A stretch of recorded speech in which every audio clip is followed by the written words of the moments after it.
À découvrir ce mois-ci dans les musées, l'exposition Bill Viola, Sculptor of Time à la Bovary, la prolongation de l'espace César-Franck et la nouvelle galerie 12 au Grand Cursus. Un concert au musée Grétry, un créamusée spécial masque inspiré de James Ensor, une visite famille Pourquoi sont-ils tout nus, une visite thématique consacrée à l'amour, un spectacle de théâtre d'improvisation, un stage pour enfants et bien sûr le traditionnel ciné-musée. Bonjour à tous, on se retrouve dans les musées pour cette toute nouvelle année. À la Bovary, c'est l'exposition Bill Viola, Sculptor of Time qui se poursuit. Ne manquez pas de découvrir cette première exposition belge d'envergure consacrée à cet artiste international inégalé.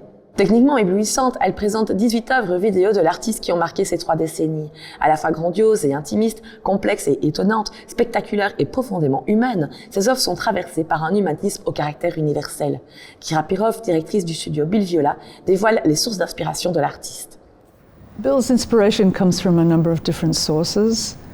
Some of those come from ancient Persian writings, from the Sufis, from Christian mysticism, from Buddhism. But these are all, none of these are not religious concepts really, they're universal concepts. And also, any experience that we've had or that he's had, he worked in Florence at Art Tapes 22 for a year and a half when he was quite young. So he saw the Renaissance paintings, he saw the sculptures, he saw the feeling of the Renaissance. So all of these experiences came into his life, and so later on when he started working on certain periods of time, the Passion series, for example, then he was more interested in the Renaissance. So he used, he loved the work of Giotto and the Mannerist piece from Pontormo. But he doesn't quote directly from them, he interprets them, he's more interested in the emotional content. As the executive director of Bill Viola Studio, I have a lot of responsibilities, financial of course, but also creative in terms of the exhibitions. When we have a proposal from a museum, we look at first of all the floor plans, which are very important, photographs of the spaces. Here I thought it was going to be impossible to do an exhibition because the place is so big and there are so many columns which are open, and we, as you can see now, we needed to build boxes, we needed to build walls to contain and separate the pieces. After all, there's sound and video in many of them. Some pieces are small and intimate and silent, so we had to have a range of spaces.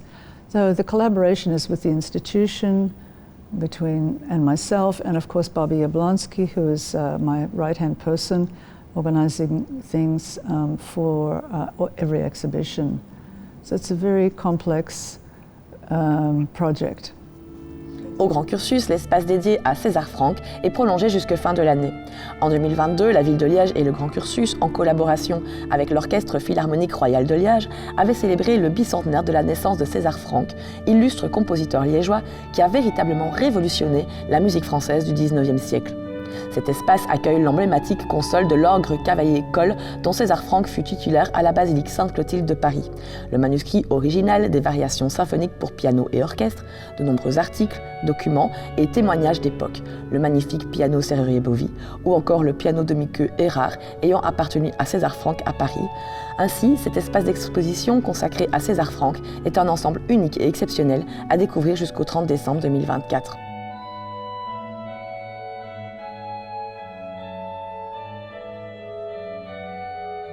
Et la brasserie du musée, c'est aussi un nouvel espace d'exposition, la Galerie 12, qui inaugure ce mois-ci sa première exposition mensuelle. Pour cette exposition inaugurale, c'est l'artiste Manama qui investit les 6 messes de la galerie. Derrière ce nom d'artiste se cache Nathalie Marly, auteure et artiste peintre. Cette liégeoise, inspirée et inspirante, développe un art miroir de ses émotions. Ce travail sensible est à découvrir jusqu'au 3 mars. Ce mois-ci, les musées proposent un riche programme culturel pour les plus jeunes. On leur donne rendez-vous notamment le 4 février à la Bovary pour un musée spécial carnaval au cours duquel chacun pourra réaliser un masque inspiré du chef-d'œuvre de James Ensor, La mort et les masques, un des tubes du musée à découvrir dans les collections permanentes. Le dimanche 11 février, la visite en famille pose la question de pourquoi sont-ils tout nus. À l'aide des réponses de la cocotte en papier, tentez de discerner le vrai du faux à ce questionnement fondamental. Le 21 février, c'est la compagnie de théâtre d'improvisation de l'Esperlulette qu'on le retrouve pour la 2e saison du spectacle Les tableaux n'en font qu'à leur tête. À chaque fois différent, ce spectacle propose de suivre les aventures des personnages des chefs-d'œuvre qui sortent de leur toile pour déterminer qui est la plus belle et la plus attractive des œuvres d'art. Enfin, durant les vacances du 26 février au 1er mars, c'est lors d'une semaine de stage que les plus jeunes pourront devenir comme Bill Viola. Durant le stage, les vidéastes en herbe découvrent une œuvre de l'expo, rencontrent des artistes vidéo, explorent les thématiques de Viola, créent en s'inspirant de son œuvre et conçoivent leurs propres petites vidéos. Et les musées n'oublieront pas non plus de fêter les amoureux lors de la visite thématique du 18 février consacrée à l'art et l'amour à la Bovary. Au sein des collections permanentes, l'amour est partout présent. L'amour avec un grand A bien sûr, mais aussi l'amour du peintre pour son modèle, l'amour filial au sein d'une famille, l'amour vengeance dans les mythes et légendes, ou tout simplement l'amour de l'art. Enfin, au Grand Cursus, c'est la reprise de la nouvelle saison du Ciné-Musée. Ce 21 février, la séance sera consacrée au film Le Cristal et la fumée de Serge Steyer et Stéphane Manchematin. Ce film, réalisé en 2014, dresse un portrait sensible du plasticien Patrick Neu, qui développe depuis plus de 30 ans un travail avec les matières fragiles. Ailes d'abeilles et ailes de papillons, suie, cristal, cire, mues de serpents et coquilles d'œufs. Quant à moi, je vous retrouve le mois prochain pour d'autres news des musées.